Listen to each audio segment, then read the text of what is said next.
தட்டுங்கள் திறக்கப்படும். அறிமுகம் புதியது. அனுபவம் இல்லாமலே. நெருங்கி பேசியும் நெருக்கம் கொள்ளாமலே. உருகி பேசியும் அவள் உள்ளம் முழுவதுமாய்.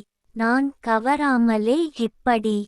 கோபம் வந்தது அவளுக்கு. படித்து விட்டு நீ என்ன வேலை செய்கிறாய் என்று. நான் கேட்டது தான் தாமதம். வெறிகொண்டு என்னை விட்டு விடுக்கென்று விரைந்து சென்று விட்டாள் அவள். எனக்கு மறு வாய்ப்பு தராமலே. அதிர்ஷ்டம் ஒரே முறை தானாகவே கதவை தட்டுமாம். அதையும் கோட்டை விட்டு விட்டேன். கவிஞர் ந.